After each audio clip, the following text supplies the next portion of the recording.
Rooftop Sports welcomes you to a special presentation of the National Football League. That's not what he wanted to cook. And good evening, everyone. This is the Rooftop Sports, and believe it or not, this is the third time of the day podcasting. I did an interview with former Sonics player Steve Scheffler. Then I did the Mariners game today, and here I am doing the fantasy football draft lottery. And here, joined by is Epic Sea Films, who is not only one of the competitors of my league and competition, but he is also the auditor. And what is your purpose of being on this show? To verify the draft order. Yep, and to make sure that I'm not cheating the draft, because yes. I have to I think I have to lower the camera too, so you can at least see the lottery drum. Okay. Is that acceptable to you? Yes, I can see it. You can move over a little bit more to your, what is it? Your right. Right. Yeah. Yeah. Okay, there. That's better go. now. Well, here we are with the fantasy football. Oh my gosh. This is our other competitor, Dan. He said that this is rigged. So here's the story. So he's the guy that, oh boy, how do I explain it? He was supposed to have the last playoff spot, and who in your team got him out? What was it that you did? I helped you with that player. Who was the player? Jamar Chase. Yeah, Jamar Chase had an amazing night that night. Yeah, exactly. And he felt he was robbed. And well, anyways, let's get right into it. So so how last season went was, here was the regular season.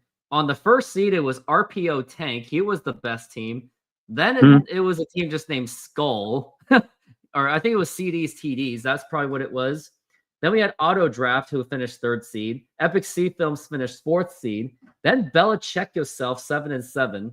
Rooftop Sports, or Rooftop Korean, that was 7-7. GGEZ narrowly missed by tiebreakers. Fan Price missed the playoffs. Then it was 8 equals D. Then the Dirty Birds. Then Macaroni and Cheese and the Seattle Water Bottles. And it was actually a pretty competitive season. And we should take a look and see how competitive that league really was. And here is the standings, if anyone can see. Here it is. And check that out. See how competitive that really was. I mean, in your opinion, how competitive do you think that league was last season?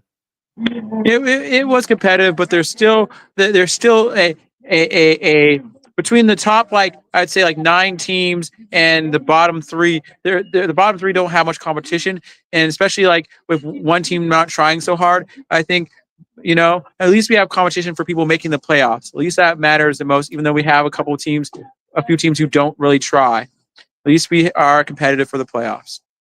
And most notably, we had some teams that had some pretty unique runs at it, or unique things that happened. I myself, I had a 2-5 record, and I raced all the way to finish 7-7 to narrowly make the playoffs with the skin of my teeth. Then we had Macaroni and Cheese, who was off to a 5-1 start, and then literally lost 8 in a row to miss the playoffs.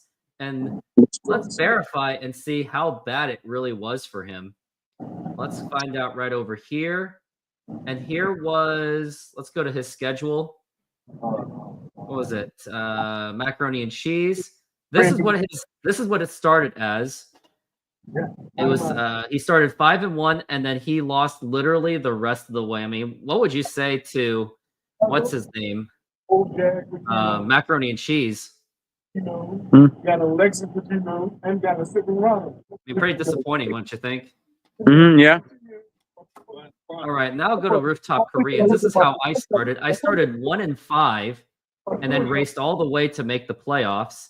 And then we had Seattle Water Bottles, who was the most disappointing. He actually had a 5-4 record, and then he lost rest of the way. And could we explain what is the best way to explain the Seattle Water Bottles on why he missed the playoffs? What was the problem with his? They don't move their lineup around. And do you think that if he did move his lineup, do you think he could have made playoffs, or at least made some kind of a serious run? Yes. Yeah. It takes a couple minutes to move your lineup around. It's not a lot of work. You can do it within 5 minutes and be done for the week. Exactly. And now here is the playoff bracket and see how it went. RPO Tank had a bye. Epic C Films, you lost to Bella. Check yourself. And in hindsight, I could have also used your help one more time. And then we've got I defeated Auto Draft very handily, and the Team Skull.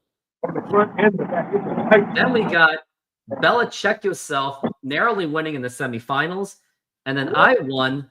Like, look at how close I really was. Like, I got really lucky, but unfortunately, in the finals against Bella. Check yourself, I lost in the championship game on.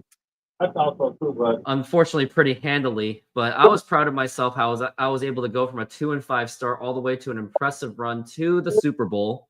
But it just came up short, and yep, Dan is very happy about that. And how would you like to explain about my run to the championship? Like any thoughts that you had on that? So, you are a very lucky team. Luck it really works out for you a lot of times because on paper, a lot of times your team isn't always the best on paper. It is luck that brings you through to the end. You know, because sometimes you don't always make the best draft moves. Draft picks is what I mean. Yeah, it's true. Yes. Well, yeah. Well, it looks like we're going to get straight to the draft lottery, unless you have any other comments about your thoughts on the last season, or if you are all about just looking towards the future. Well, Dan in chat says, yes, lucky. They both agree with me. So someone else agrees with me. Oh, great. Well, and before we get started on showing off who the contestants are officially for the lottery, we've got, I have a big ask for you to join my membership for fantasy football for anyone that would like to have a huge following on my fantasy football content, or join the Patreon page, which is available on my bio of my YouTube channel. And now let's get right to it. So first we've got Albert, who was known as Bella. Check yourself, a defending champion. We got Nelson, who is unfortunately known to just never check his team. We had Jaime, who is usually a competitor in this fantasy football league, but he had a down year. Mike, known for his 5-1 start and then lost 8 in a row to miss the playoffs. He's never made the playoffs. We got Anthony, who is known to be the choker in the semifinals or in the playoffs, or second. He's always the second placer. We got Godwin, who narrowly missed the playoffs. We got Alex, who unfortunately he was the favorite to win, and he somehow did not win. We got Max, who is known to be a 3-time champion, but he did have a down year and missed the playoffs. Then we got Dan, the man who claims to say that this league is rigged. And before I put the cards in, do you think this league is rigged? I don't think our league is rigged. I think there's certain things that makes it easier for some teams to make it through than other teams. And I think it all goes back to how well you're at drafting. If you're really good at drafting, you can coast on that. Or if you're really good at free agency. Right. That is true. So part of it is skill. Yep. I'm just looking at the fantasy football mock draft for ESPN, and I also want to go over who the top players are going to be. Then we got Epic C Films, who was known to make the playoffs and bail my butt out to make it to the playoffs. I still thank you for that. Then, I just dropped one of my cards. Shoot. Then we got Craig. He made the playoffs, and then he lost to me in the quarterfinals. And then we got myself, probably the luckiest competitor in this entire league. And I am going to close it. There we go. And before we do the lottery drumming, I want to see who are the power rankings. I want to see the mock draft. It's going to be the 12-team PPR. So here's your top 12 picks. Let me guess who I think number one might be. I'm thinking number one. I think number one might be Saquon Barkley. He's actually number 5, but here are the top 10. Okay. We got Bijan Robinson, Jamar Chase, Justin Jefferson, Jahmyr Gibbs, Saquon Barkley, Ashton GNT.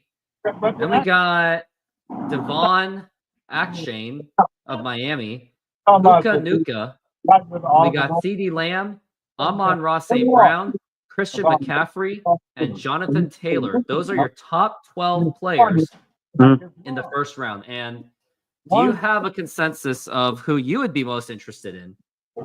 I'm not going to tell you who I'm most interested in, but I know that most people should, like, if most people do it right, they should draft a running back or a wide receiver in the first round. That's usually how most leagues go. Quarterbacks are not usually drafted until fourth round in our league.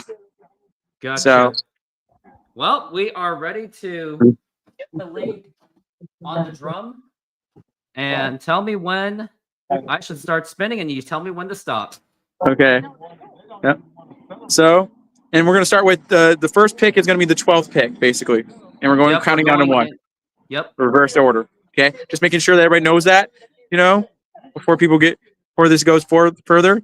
And so now we can start rolling. Okay. And now you can slow down and stop. All right. And I have to make sure that I'm not looking at the cards, of course. No, don't look at the cards.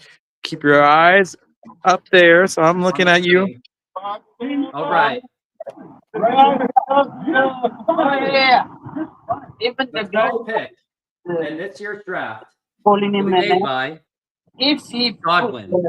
Godwin started 2-6, had a similar start to Joe, caught fire in the second half, going 5-1 to finish 7-7, but missed the playoffs to Joe due to tiebreakers. Yeah, poor guy. Okay, got it in there. All right, and also just so you're aware, I don't do spins every time. It just slows down the draft. I want to make it all fast paced. Okay. And if you do see me like peeking, let me know. Okay.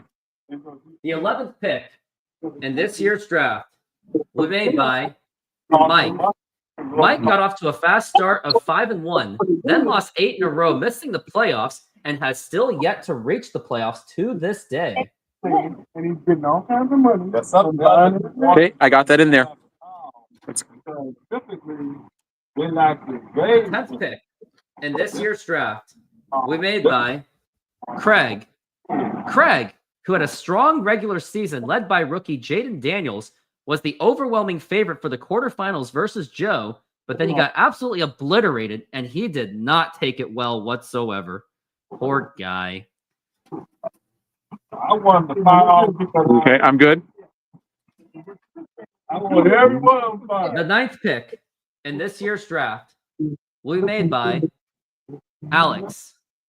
Alex, who was the top seed going into the playoffs, was heavily favored to get to the finals, only to lose on garbage time situations to Belichick yourself.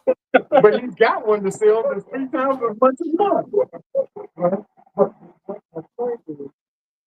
The 8th pick in this year's draft will be made by Epic C.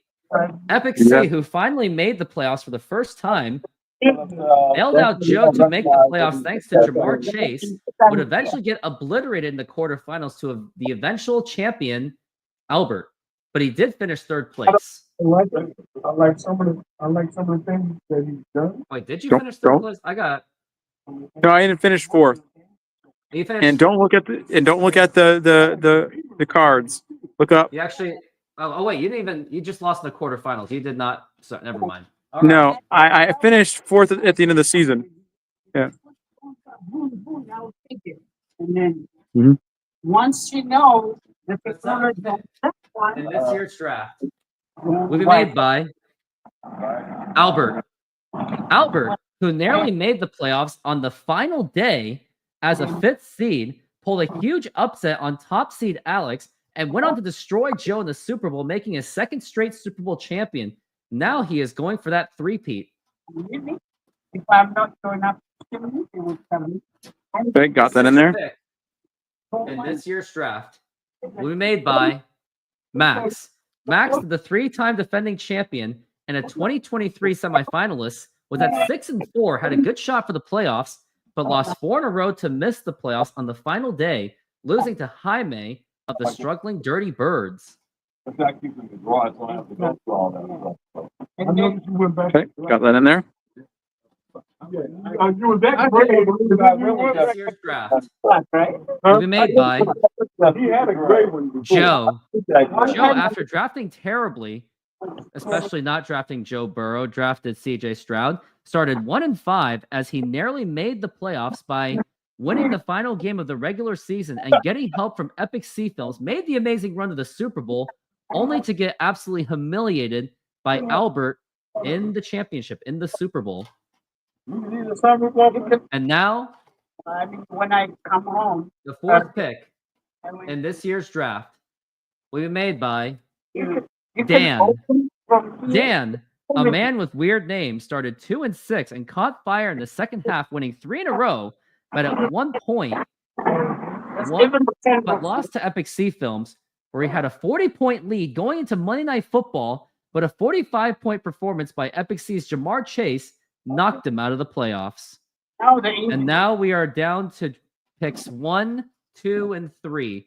Anthony, Jaime, or Nelson. And for some reason, Nelson always seems to end up in the top 3, doesn't he? And what do you say to these top 3 players? I say it's kind of nice that things are working out for some players. It's like if you end up last place, maybe it's nice to get a higher draft pick for you. Yeah, I guess so. Last year, believe it or not, he was actually last year. Seattle Waterballs was actually 7th. In 2023, he was 6th. 2022, he was also 6th. So he's actually more of a middle of the pack guy. So this is actually the first time he's getting a top 3 pick. So maybe this could be. Do you think a top 3 pick will help guarantee Nelson or help Nelson get to that playoffs that he's been, well, I guess trying to get over these years? Not really. Well, I think the thing about the playoffs is if you don't try, it's very hard to get in. And even if you have better players, you don't know. Like, it's not because I don't know if Nelson actually drafts or if they just auto draft. It's like driving a helper truck. I don't know. I guess we'll find out. Yeah. And now picks 1, 2, and 3. But me and Dan go to the lecture show every year. And now, the third pick in this year's draft will be made by Anthony. Anthony, who enjoyed a bye week in the playoffs, was heavily favorited to defeat underdog Joe, but lost on Monday Night Football to the Packers defense, eventually finishing 4th place. And now it's going to be between Jaime and Nelson. It's right. And now the second pick in this year's draft will be made by Nelson. Nelson, who is known for finishing last place in the majority of the years of my fantasy football league, actually drafted well and was actually 5-4, but a horrible 5-game losing streak ended his season. Can he recover this time and check his team? That's the question.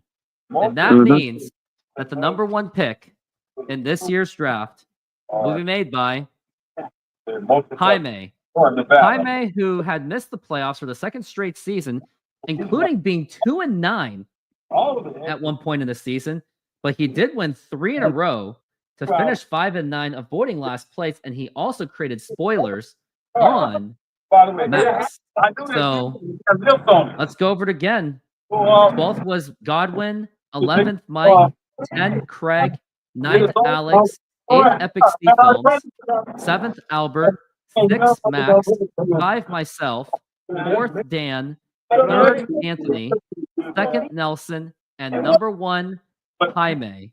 And all I can say is, Jaime, if you're watching this, congratulations on getting the number 1 overall pick. And Epic Sea Films, how do you feel about your draft position being at number 8? Like I say to everybody, it's not what pick you have, it's who you pick. That's fair. And I'm at the top 5, and I actually didn't want that pick. I either wanted the number 1 pick or I just wanted the 12th overall pick because back-to-back picks, and sometimes that top 5 is a crapshoot because one of those running backs usually does go down in injuries, and when if it does, that is a wasted pick. So I don't know, but I look forward to the draft. which is going to be in September. I think it's going to be September 3rd, day before the official start of the NFL season. And I know you said it's about who you draft and not where you draft, but how do you feel about your overall season going forward? I feel like my season is going to be really good. I think one of the things, like I'm a very statistical person, and so I think I kind of understand the game better, and I know where my mistakes were previous seasons, and I know what I need to do better. Well, and how I feel about this season, like as much as I've had very impressive runs in 2022, I won that championship. In 2023, I got to 4th place off a 1-6 start, and then I got to the championship, the Super Bowl, off a 2-5 start. But all I can say is I think what I want to do, obviously, is draft really well and also do everything I can to make sure that I don't start 2-5 or 1-5, because I don't know if the luck is going to be with me this year. Like, do you think luck would be with me again for a 3rd time, or do you think this is more like a strike 1 and strike 2? I don't know. There's a kind of part of it is luck, but part of it is also banking on less proven players. Yeah, tell me how did Rooftop Sports do in last season in the draft? Yeah. So last season in the draft, one of the things you did was you banked on a sophomore player, a second-year player. Is what I mean by sophomore, and that was we talked about C.J. Stroud. And so a lot of times you will choose rookies or great players. Like the other one you did was you did a first-year player, which was the wide receiver for Arizona,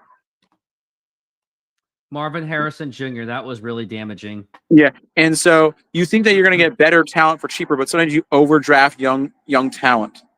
So I think for you, it's some of your veteran players have to step up, and when they do step up, they lift the power of your bottom tier players, which are your 1st and 2nd year players, because Jared Goff and Amon St. Brown really helped you at the end of the season. They finally, when they started playing good, it made your other decisions look not so bad.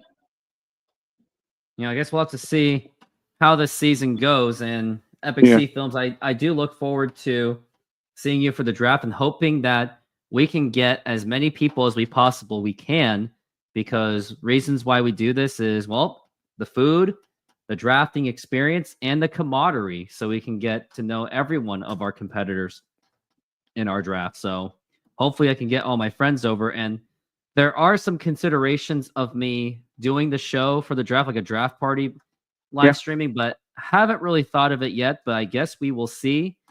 But until then, we have the 12 picks, and all I can say is Epic C Films, I just want to say thank you for being here, and thank you for holding me accountable and making sure that the draft is fair. And do you think that this draft went fairly and with no controversy? I think it went fairly too. And Dan has a comment saying he's asking if draft picks are tradable. Yes, draft picks are tradable in all of Joe's leagues. If you notice, in our basketball league, if you're part of the basketball league, I don't know, we had a super trade in that league for last season. So trades are available for draft picks. Yep. Let's hope that hey, I'll be looking forward to see any kind of drafting drama. Unfortunately, though, draft picks cannot be traded during the draft. It has to be done prior to the draft. Yes. Thanks for the clarification. Yep. And I think that's going to do it. And going forward, join my YouTube membership for just $5 a month, or join the Patreon page for just $5 a month to get exclusive access to get my weekly play-by-play of my fantasy football league, and also updates in general. But that's going to do it. And Epic C Films, do you have any final advice for our fantasy football players? Yes. Have fun. Don't drink. Live life. And remember, don't quit your day job. That will do it. And everyone else, have a fantastic night.